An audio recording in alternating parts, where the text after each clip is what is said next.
വരിലേക്കും ദൈവിക കൃപ സമൃദ്ധമായി വർഷിക്കുവാൻ ഈ ആരാധനയിലൂടെ കരുണയാകണമേ എന്ന് പ്രാർത്ഥിച്ചുകൊണ്ട് ദിവ്യകാരുണ്യനാഥനെ വരവേറ്റുകൊണ്ട് നമുക്ക് ഇരുകരങ്ങളും ഉയർത്തി ശക്തമായി സ്തുതിക്കാം. ഹല്ലേലൂയ. പ്രാർത്ഥിച്ച അപ്പോസ്തല സമൂഹത്തിലേക്ക് ആത്മാവിന്റെ ശക്തി അയച്ചതുപോലെ ഞങ്ങളുടെ ഇടയിലേക്കും ആത്മാവിന്റെ പുത്തൻ കാറ്റയക്കണമേ. ഞങ്ങളെ പരിശുദ്ധാത്മാവിൽ കുളിപ്പിക്കണമേ. പുതിയ അഭിഷേകം നൽകണമേ. Hallelujah, hallelujah. മഹത്വം, മഹത്വം. ദൈവപിതാവേ നന്ദി, ദൈവപിതാവേ മഹത്വം, ദൈവപിതാവേ ആരാധന. ഹല്ലേലൂയ.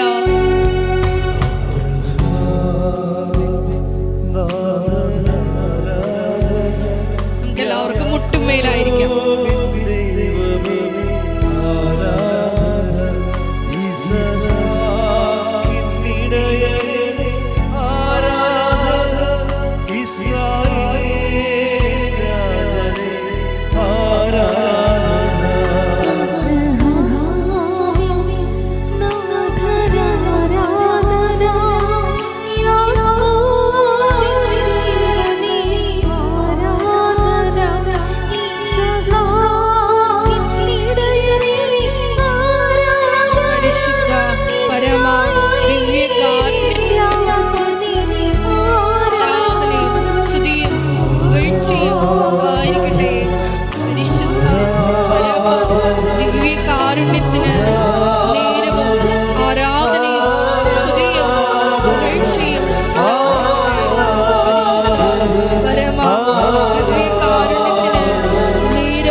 പരിശുദ്ധ പരമദിവ്യകാരുണ്യത്തിന് നീരവും ആരാധനയും സ്തുതിയും പുകഴ്ചയും ഉണ്ടായിരിക്കട്ടെ. പരിശുദ്ധ പരമദിവ്യകാരുണ്യത്തിന് നീരവും ആരാധനയും സ്തുതിയും പുകഴ്ചയും ഉണ്ടായിരിക്കട്ടെ. പരിശുദ്ധ പരമദിവ്യകാരുണ്യത്തിന് നീരവും ആരാധനയും സ്തുതിയും പുകഴ്ചയും ഉണ്ടായിരിക്കട്ടെ. ഉടമ്പടി ജീവിതത്തിൻ്റെ വ്യത്യസ്ത ജീവിതാനുഭവങ്ങളെയാണ് നമ്മൾ ഓരോ ദിവസവും സാക്ഷ്യങ്ങളിലൂടെ കേൾക്കുന്നത്. ഈ ആഴ്ചത്തെ കുറേ നല്ല സാക്ഷ്യങ്ങളുണ്ട്. അതിലൊരു സാക്ഷ്യം നിലമ്പൂരുന്ന രമ്യ വർഗീസിൻ്റെ സാക്ഷ്യമാണ്. ഉടമ്പടി എപ്പോഴും നമ്മൾ ശ്രദ്ധിക്കേണ്ട കാര്യമാണ്, ഉടമ്പടി ജീവിതം കറക്റ്റാണെങ്കിൽ നമുക്ക് രണ്ട് കാര്യങ്ങളാണ് ഉടമ്പടിയിൽ നമുക്കൊരു വ്യക്തിക്ക് ബെനിഫിറ്റായിട്ട് വരണത്. ആൾക്കാരെ സ്വാഭാവികമായിട്ട് അന്വേഷിക്കുന്നതും നമ്മൾക്ക് ആലപ്പുഴ വരെ വെളുപ്പിനെ എഴുന്നേറ്റ് പോയത് അവിടെ ചെന്നുകൊണ്ട് എന്താണ് ബെനിഫിറ്റ് എന്നാണ്. കാര്യം വെളുപ്പിനെ എഴുന്നേക്കുന്നത് നിസ്സാര കാര്യമല്ലേ ഈ മഴക്കാലത്ത്. അപ്പോൾ 2 മണിക്ക് 3 മണിക്കൊക്കെ എഴുന്നേറ്റ് വന്നവരുണ്ട്. അപ്പം അങ്ങനെ വരുമ്പോൾ ഇത്രയും ഈ ഉറക്കം നിന്ന് കഷ്ടപ്പെട്ട് ഇവിടെ വരുന്നതുകൊണ്ട് എന്താണ് ബെനിഫിറ്റ് എന്ന് സാധാരണഗതിയിൽ ഫസ്റ്റ് പ്രയോറിറ്റി ആൾക്കാർ ചിന്തിക്കുന്നത് അങ്ങനെയാണ്. എനിക്ക് പറയേണ്ട 2 ബെനിഫിറ്റുണ്ട്. ഒന്ന്, ബ്ലെസ്സിങ് സുനിശ്ചിതമാണ്. നമുക്കൊരു അംബിഗസായിട്ട് വരത്തില്ല. സംഭവിക്കാം, സംഭവിക്കാതിരിക്കാം, അങ്ങനെ വരത്തില്ല. എന്താ കാര്യത്തിൽ ഇത് ബൈലാറ്ററൽ എഗ്രിമെൻ്റ് ആണല്ലോ. അതാണ് എൻ്റെ പ്രത്യേകത. ഈ 2 സൈഡ് ലോക്ക് ചെയ്യണ പോലെയുള്ള വിഷയമാണ്. ദൈവത്തോട് നമ്മൾ പരിശുദ്ധ അമ്മയുടെ മധ്യസ്ഥതയിലാണ് ഉടമ്പടി ചെയ്യുന്നത്. അപ്പോൾ കൃപാസനത്തിൽ ഉടമ്പടി ചെയ്യുമ്പോൾ ഉണ്ടാകുന്നൊരു വിഷയം അതുകൂടി നിങ്ങൾ അറിയണം നല്ലതാണ്. ഒരു മനുഷ്യൻ, ഞാൻ ചില സ്ഥലത്ത് ഓർക്കും മലയാളികളായ നമ്മൾ എന്തൊരു ഭാഗ്യവാന്മാരാണെന്ന്. കാര്യം ഈ മലയാള സഭയിലാണല്ലോ ഈ വെളിപ്പാട് വന്ന ഉടമ്പടിയുടെ. ഞാൻ ഓസ്ട്രേലിയയിൽ ധ്യാനിപ്പിക്കാൻ പോയപ്പോൾ അവിടെ ഒരു 8 വൈറ്റായിട്ടുള്ള ആൾക്കാർ വന്നു. അവർ കുറച്ച് ദിവസങ്ങൾ അവിടെ ആ ധ്യാനത്തിൽ പങ്കെടുത്ത്. പക്ഷേ നമ്മളൊരു മലയാളികൾ മലയാളം ധ്യാനം കൂടുന്ന പോലെ അവർക്ക് അത്രയ്ക്ക് ലളിതമായി അഭിഷേകമായിട്ട് കിട്ടാൻ ഭാഷയുടെ പരിമിതികളുണ്ട്. ഞാൻ പറഞ്ഞു വരുന്നത്, നമ്മുടെ സഭയിലെ ദൈവം ഇപ്പം എല്ലാ രാജ്യങ്ങളിലുമൊക്കെ ഇപ്പോൾ ഉടമ്പടി ധ്യാനം നടത്തിയെന്ന് തോന്നുന്നു. ഇനിയിപ്പോൾ ഓസ്ട്രേലിയയിലും സ്വീഡനിലും ജർമ്മനിയിലും ധ്യാനമുണ്ട്. അത് ഒരു വർഷം 3 ധ്യാനമേ എടുക്കത്തുള്ളൂ. കൃപാസനത്തിൽ അച്ഛൻ എപ്പോഴും ഉണ്ടാകേണ്ടത് കാരണം ഞാൻ പോയാൽ ഒരു 3 ദിവസം 4 ദിവസം കഴിഞ്ഞിട്ട് ധ്യാനം കഴിഞ്ഞിട്ട് അപ്പം തന്നെ അടുത്ത ഫ്ലൈറ്റിൽ പോരും. അവിടെ നിൽക്കാനോ കറങ്ങാനോ ഒന്നും നിൽക്കത്തില്ല. കാര്യം എന്ന് വെച്ചാൽ കൃപാസനത്തിൽ എനിക്ക് ഈ ആൾക്കാർ ഇവിടെ വന്ന് നിൽക്കുമ്പോൾ ഈ എപ്പോഴും പുറത്തു പോയാലും ഈ ചിന്തയായിരിക്കും. ക്യാൻസർ രോഗികൾ ഇപ്പോൾ കൃപാസനത്തിൽ വന്ന് കാണും, അല്ലെങ്കിൽ ജപ്തി നടപടിക്കാർ വന്ന് കാണും. അപ്പോൾ അത് ആ ചിന്ത ഉള്ളത് കാരണം ഉടനെ പോരും. അപ്പം എന്താ വിഷയം എന്ന് പറഞ്ഞത്, മാതാവ് പ്രത്യക്ഷപ്പെട്ട ഇടത്ത് നിന്ന് വേറെ ഒരിടത്തും പോകുന്നത് പ്രത്യേകിച്ച് മാതാവിന് എന്തുമാത്രം പ്രചോദനം ഉണ്ടാകുമെന്ന് അറിയത്തില്ല. പിന്നെ ഞാൻ മുമ്പ് പറഞ്ഞ പോലെ ഒരു ഗുണമെന്ന് പറയുന്നത്, നിങ്ങൾക്കൊണ്ട് ഉണ്ടാകുന്ന ഗുണം, ഉടമ്പടി എടുക്കുമ്പോൾ ഉണ്ടാകുന്ന ഗുണം, കൃപാസനത്തിൽ ഉടമ്പടി എടുക്കുമ്പോൾ ഒരു പ്രത്യേക ഗുണമുണ്ട്. ഞാനെന്നെ പ്രൊമോട്ട് ചെയ്യാൻ വേണ്ടി ഇങ്ങനെ ഒരു ലെവലിൽ സംസാരിക്കുകയല്ല. ഞാൻ എൻ്റെ പ്രാർത്ഥനയിൽ എൻ്റെ മനസ്സിൽ കർത്താവ് തോന്നിച്ച ചില കാര്യങ്ങൾ നിങ്ങളുമായിട്ട് വളരെ സീരിയസ് ആയിട്ട് പങ്കുവെക്കുകയാണ്. അതിൽ ഒരു കാര്യം എന്ന് പറയുന്നത്, കൃപാസനത്തിൽ ഉടമ്പടിയിൽ നമ്മൾ സാക്ഷികളാകേണ്ട ഒരു ആവശ്യം നമ്മളെക്കാളുപരി ദൈവത്തിൻ്റെതാണ്. അതാണ് എൻ്റെ ഒരു പ്രത്യേകത. എന്താ ദൈവത്തിൻ്റെ ആണെന്ന് ചോദിച്ചു കഴിഞ്ഞാൽ, 2004 ഡിസംബർ 7-ാം തീയതി അമ്മ പ്രത്യക്ഷപ്പെടുമ്പോൾ ദുരന്തമുണ്ടാകാൻ പോകുന്നു, പ്രാർത്ഥിക്കണമെന്നാണ് പറഞ്ഞത്. അപ്പോൾ എന്ത് പ്രാർത്ഥിക്കണമെന്ന് നമുക്കറിയത്തില്ലായിരുന്നു. നമ്മളത് കാരണം ആൾക്കാർക്ക് തിരി വെഞ്ചരിച്ച് കൊടുത്തു. 1/2 കിലോ ഉള്ള തിരിയാണ് വെഞ്ചരിച്ച് കൊടുത്തത്. അന്നത്തെ പ്രാർത്ഥനാ ഗ്രൂപ്പുകാർക്ക് 120 പ്രാർത്ഥനാ ഗ്രൂപ്പുകാർക്ക് അന്ന് വെഞ്ചരിച്ച് കൊടുത്തിട്ടുണ്ട് തിരി, 1/2 കിലോ ഉള്ള പച്ചത്തിരി. പച്ചത്തിരി ഇന്ന് നമ്മൾ ഉപയോഗിക്കുന്ന പോലെ നമ്മൾ ഉടമ്പടി പുസ്തകം എഴുതിയപ്പോൾ അമ്മ പറഞ്ഞു തന്ന കളറൊന്നുമല്ല ഞാൻ അന്ന് ഉപയോഗിച്ചത്. മാർക്കറ്റിൽ പോയപ്പോൾ കിട്ടിയത് പച്ചത്തിരിയായിരുന്നു. അതുകൊണ്ട് ഒരു തിരി 1/2 കിലോ ഉണ്ടായിരുന്നു. അത് അങ്ങനെ 120 എണ്ണം മേടിച്ചു. എന്നിട്ട് 120. എന്നിട്ട് ഞാൻ ഈ ആൾക്കാരോട് പറഞ്ഞു, അന്ന് കടലോരത്ത് എനിക്ക് കുറേ പ്രാർത്ഥനാ ഗ്രൂപ്പുകളുണ്ടായിരുന്നു കൃപാസനത്തിന്. അപ്പോൾ പുന്നപ്പുറം മുതൽ കൊച്ചി വരെയുള്ള പ്രാർത്ഥനാ ഗ്രൂപ്പിന് പറഞ്ഞ് കൊടുത്ത്, ഇതുകൊണ്ട് ഇനി കടലോരത്ത് വെച്ച് പ്രാർത്ഥിക്കണമെന്ന്. അപ്പോൾ കടലോരത്തെക്കുറിച്ച് എന്തിനാണ് അങ്ങനെ പറഞ്ഞതെന്ന് എനിക്കറിയത്തില്ല, അതിപ്പോഴും അറിയത്തില്ല. ഞാൻ ചെല്ലാനത്ത് ചെല്ലുമ്പോൾ, കഴിഞ്ഞ ഒരു 2-3 വർഷം മുമ്പ് ഞാൻ ചെല്ലാനത്ത് ചെല്ലുമ്പോൾ അവിടുത്തെ ചേട്ടത്തിമാരെല്ലാം എന്നെ കണ്ട് എന്നെ വിളിച്ചുകൊണ്ട് പോയി കടലോരത്ത് കൊണ്ടുപോയി നിർത്തിയിട്ട്, ഇവിടെയാണ് ഞങ്ങൾ തിരി കത്തിച്ചതെന്ന് പറഞ്ഞ് എന്നോട്. അച്ഛനന്ന് പറഞ്ഞില്ലേ 2004 തിരി കത്തിച്ച് പ്രാർത്ഥിക്കാൻ, ഇവിടെയാണ് ഞങ്ങൾ തിരി കത്തിച്ചതെന്ന്. അപ്പം ഞാനവിടെ മുട്ട നിന്ന് പ്രാർത്ഥിച്ച്. അപ്പം എനിക്കറിയാവില്ല എൻ്റെ ഗൗരവം എന്താണെന്ന്. അവരെന്ന് പ്രാർത്ഥിച്ചതാണ്, പക്ഷെ ഞാൻ ആ സ്ഥലം കണ്ടപ്പോൾ മുട്ടയിൽ നിന്ന് പ്രാർത്ഥിച്ച്. അപ്പോഴേ അതിന് ശേഷം സുനാമി ഉണ്ടായെന്നുള്ള കാര്യം സത്യമാണ്. പക്ഷേ ഞാനങ്ങനെ ധരിച്ചത് കാരണം ഒരു മടിയനായിട്ടിരുന്ന്, അങ്ങനെയല്ല, അമ്മ പറഞ്ഞ ദുരന്തം സംഭവിച്ചല്ലോ എന്നുള്ള രീതിയിലായിരുന്നു എൻ്റെ മനസ്സിലെ ആദ്യത്തെ സെറ്റിൽമെൻറ്റ്. പിന്നെയാണ് ഈ ദുരന്തം ഒഴിയാത്ത ഒരു ലോകത്തെ നമ്മൾ കാണുന്നത്. അതുകൊണ്ടോട് തീർന്നില്ലല്ലോ. പിറ്റേ 2 കൊല്ലം കഴിഞ്ഞപ്പോൾ ചിക്കൻ ഗുനിയ വന്നു. ചിക്കൻ ഗുനിയയുടെ ആൾക്കാർ ഇന്നും, കോവിഡ് വന്ന ആൾക്കാർക്ക് വലിയ കുഴപ്പമില്ല, സുഖപ്പെട്ടവർക്ക്. ചിക്കൻ ഗുനിയ സുഖപ്പെട്ടവർ ഇപ്പോഴും മുടന്തി നടക്കുന്നുണ്ട്. ഇപ്പം ചിക്കൻ ഗുനിയ ഒരു 3 വർഷത്തോളം നിന്നായിരുന്നു. ഇവിടെ അന്നൊരു സിസ്റ്റർ വർക്ക് ചെയ്യുന്നുണ്ടായിരുന്നു, അവർക്ക് ഇവിടെ ചിക്കൻ ഗുനിയ പിടിച്ചു. പിന്നെ അവരിങ്ങനെ മുടന്തി നമുക്ക് കണ്ടപ്പോൾ സങ്കടം തോന്നി.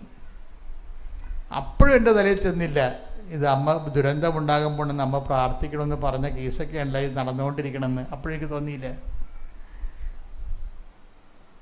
അതിനുശേഷം പിന്നീട് ഒരു 12 ആയപ്പോൾ നിപ്പ വൈറസ് വന്ന് കുറേ ആൾക്കാരെ നക്കിക്കൊണ്ടുപോയി, വവ്വാൽ വന്ന് നക്കിക്കൊണ്ടുപോയി.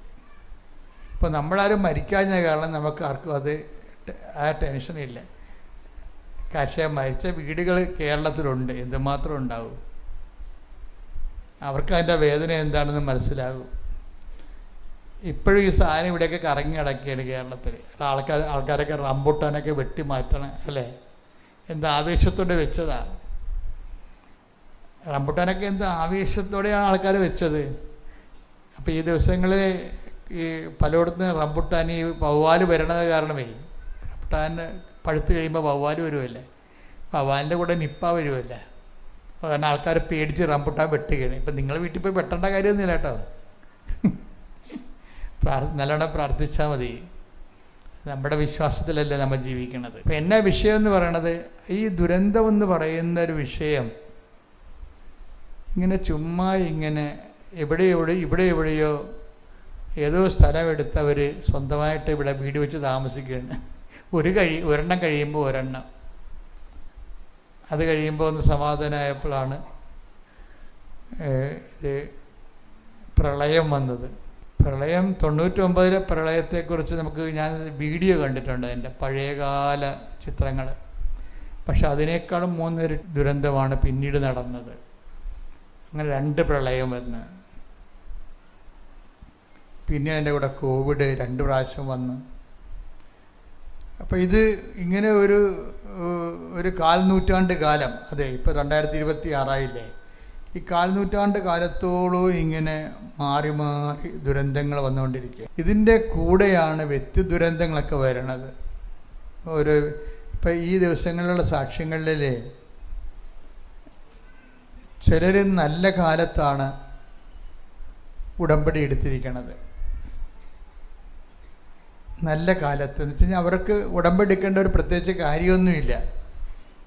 പക്ഷെ മാതാവ് അവരോട് പറഞ്ഞ് ഉടമ്പടി എടുത്ത് നിൽക്കുന്നതാണ് നല്ലതെന്ന്. അതെന്താ വെച്ചാൽ നമ്മൾ ദൈവമായിട്ട് കുറേ ഇങ്ങനെ സത്യസന്ധമായിട്ട് ജീവിക്കുമ്പോൾ, എൻ്റെ മക്കളെ വളരെ സീരിയസ് ആയിട്ട് ഞാൻ പറയുകയാണ്, ദൈവമായിട്ട് നമ്മൾ വിശ്വാസത്തിൽ ജീവിക്കുകയാണെങ്കിൽ സത്യസന്ധമായിട്ട് ജീവിക്കണം. അല്ലാതെ അഴകുഴമ്പൻ ജീവിതം, നമുക്ക് നമ്മുടെ സമയവും പോകും, കാശും പോകും, കഷ്ടപ്പാടുമാണ്, എന്നാൽ ഒന്നും അതുകൊണ്ട് മെച്ചവും ഉണ്ടാകത്തില്ല. അതാണ് ഈ അവിശ്വാസികളും വിശ്വാസികളും തമ്മിലുള്ള വ്യത്യാസം. നമ്മൾ വിശ്വസിക്കുന്നുണ്ടെങ്കിൽ, നിങ്ങൾ ദൈവത്തെ വിശ്വസിക്കുന്നുണ്ടെങ്കിൽ നമ്മളിങ്ങനെ ഒരു മേമ്പടിക്ക് വിശ്വസിച്ചേക്കാം. എന്നിട്ട് നമ്മൾ വിശ്വാസത്തെ നമ്മൾ ആചാരവുമായിട്ട് കണക്ട് ചെയ്ത് കളയും. നമ്മുടെ ഏറ്റവും വലിയ പരാജയം എനിക്ക് മനസ്സിലായത്, വിശ്വാസമുണ്ട് പക്ഷേ വിശ്വാസത്തെ എന്തു ചെയ്യും, ആൾക്കാർ ആചാരവുമായിട്ട് കണക്ട് ചെയ്യും.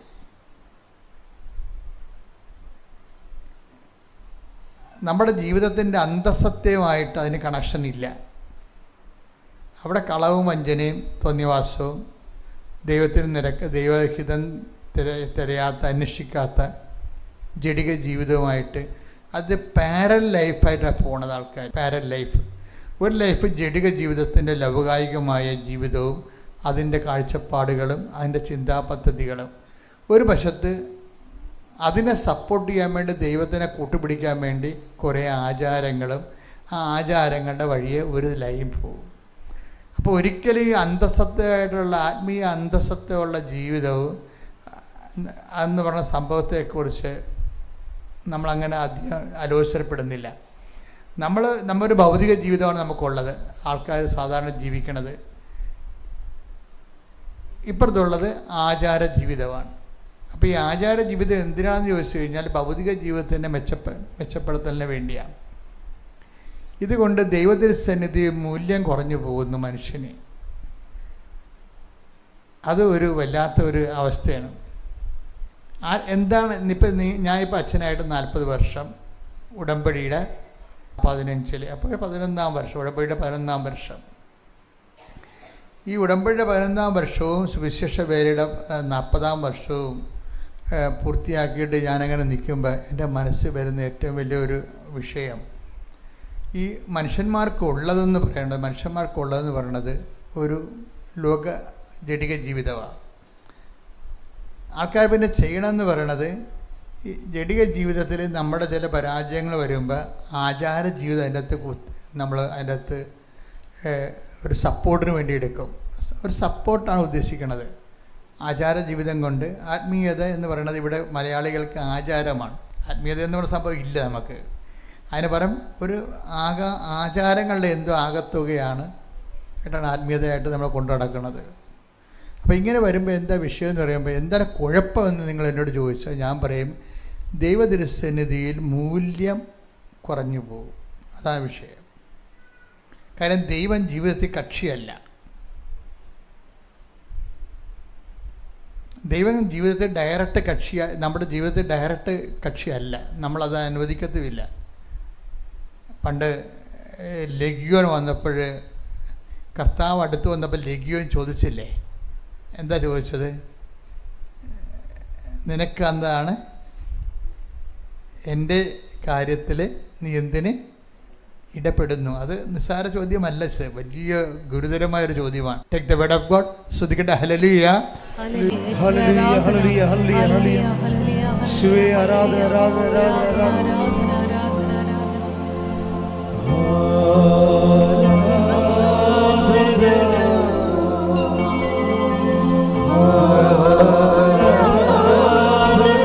കൈകൾ വീശിക്കൊണ്ട് ദൈവസ്നേഹത്തോടെ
ലൂക്ക 8:28 യേശുവിനെ കണ്ടപ്പോൾ അവൻ നിലവിളിച്ചുകൊണ്ട് അവന്റെ മുമ്പിൽ വീണ് ഉറക്കെ പറഞ്ഞു, യേശുവേ, അത്യുന്നതനായ ദൈവത്തിന്റെ പുത്ര,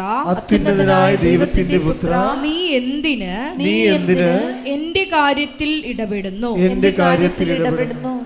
എന്നെ പീഡിപ്പിക്കരുതെന്ന് ഞാൻ നിന്നോട് അപേക്ഷിക്കുന്നു. അപ്പോൾ ഇതിൻ്റെ ഒരു വിഷയം എന്ന് പറഞ്ഞത് ഒരു നിലപാടിൻ്റെ ഭാഗമാണിത്. പിശാചിൻ്റെ ഒരു ആധ്യാത്മികതയാണത്. ഇപ്പം കേട്ടത് സ്പിരിച്വാലിറ്റി ഓഫ് എ സൈറ്റൻ, ലെഗ്യോൻ. അയാളങ്ങനെ പറയുന്നതിൽ അയാളുടെ ഒരു ഷൂസിൽ നിന്ന് നമ്മൾ കാര്യങ്ങൾ കാണുകയാണെങ്കിൽ വലിയ തെറ്റില്ല. ഒരു ഡീസൻ്റ് മനുഷ്യനാണ് ഈ ചെകുത്താൻ എന്ന് പറഞ്ഞ ആൾ. എന്താ കാര്യം, അയാളെ ഒരു കാര്യം പറയുന്നുണ്ട്, യേശുവേ, മഹോന്നതനായ ദൈവത്തിൻ്റെ പുത്ര. അത് കണ്ട അവിടെ നിന്ന് ദൈവത്തിൻ്റെ മഹത്വത്തിലൊന്നും പുള്ളി പാര വെക്കുന്നൊന്നുമില്ല. അത് പുള്ളിക്ക് അറിയാവുന്ന കാര്യമാണ്. അത് ഇടയ്ക്കൊക്കെ പിശാച് പറയും, നീ ആരാണെന്ന് എനിക്കറിയാം, ദൈവത്തിൻ്റെ പരിശുദ്ധനെന്നൊക്കെ പറയുന്നില്ലേ. ഈ നോസ് ആളിന് ആ കാര്യങ്ങളറിയാം. പക്ഷെ ഇവിടെ പ്രോബ്ലം എന്ന് വെച്ച് കഴിഞ്ഞാൽ ജീവിതത്തിൽ ദൈവത്തെ കൂട്ടാൻ പിശാചിന് പറ്റത്തില്ല. അതുകൊണ്ടാണ് ചോദിക്കണത്, why should you disturb me, എൻ്റെ വഴിക്ക് വിട്ടേക്കാൻ പാടില്ലേ. അയാൾ വളരെ മാന്യനായൊരു മനുഷ്യനാണ്. എന്നുവെച്ചാൽ എൻ്റെ വഴിക്ക് വിട്ടേക്കാൻ പാടില്ല എന്നാണ്. ഇത് പൊതുവെ മനുഷ്യരുടെ ആധ്യാത്മികതയുടെ ഒരു അലകം പിടിയും ആകുന്നുണ്ട്. വെച്ചാൽ നമ്മളുടെ കുത്തിത്തിരിപ്പുകളും കുന്നായ്മകളും അതുപോലെ തന്നെ കള്ള കച്ചവടങ്ങളും അതുപോലെ തന്നെ ഉള്ള പലതരത്തിലുള്ള രഹസ്യ ജീവിതങ്ങളെല്ലാം കൂടി അത് ആ വഴി അങ്ങനെ പോകും. അവിടെ എന്നെ ഡിസ്റ്റർബ് ചെയ്യരുത്.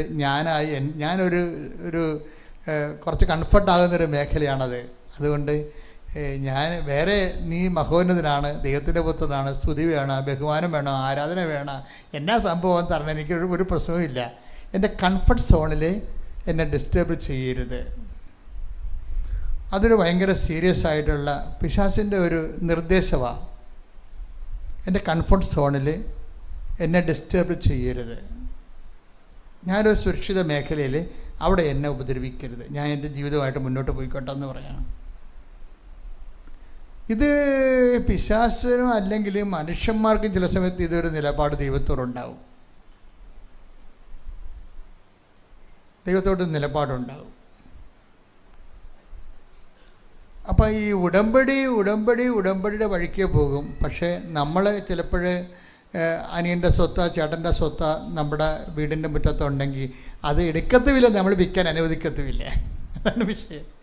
അവന് അത് വിറ്റിട്ട് ചിലപ്പോൾ വീട് മേടിക്കുകയോ അല്ലെങ്കിൽ മക്കളെ പഠിപ്പിക്കുകയോ എന്തെങ്കിലും വേണ്ടി വരും. നമ്മുടെ അപ്പൻ ഉടമ്പടി ചെയ്തപ്പോൾ നമ്മുടെ വേലിടകത്താണ് അവൻ്റെ വസ്തു കിടക്കുന്നത്. അത് നമ്മൾ മാന്യമായ വിലക്ക് എടുക്കത്തുമില്ല, അത് കൊടുക്കാൻ അനുവദിക്കത്തുമില്ല. ഉടമ്പടി വഴിക്ക് പോവുകയും ചെയ്തുകൊണ്ടിരിക്കും. ഇതാണ് കംഫർട്ട് സോണെന്ന് ഞാൻ പറയും. മനസ്സിലായില്ല നിങ്ങൾക്ക്? ഇതാണ് കംഫർട്ട് സോണെന്ന് പറയണത്. ദൈവം ഇടപെടേണ്ട മേഖലയിൽ ദൈവത്തിന് ഇടപെടുത്തത്തില്ല. പിന്നെ അങ്ങനെ വന്ന് പ്രാർത്ഥിച്ച് കാര്യങ്ങളൊക്കെ കേട്ട് കുറച്ച് കാര്യങ്ങൾ എഴുതിയിട്ട് അത് ഉടമ്പടിയുടെ വഴിക്ക് പോകും.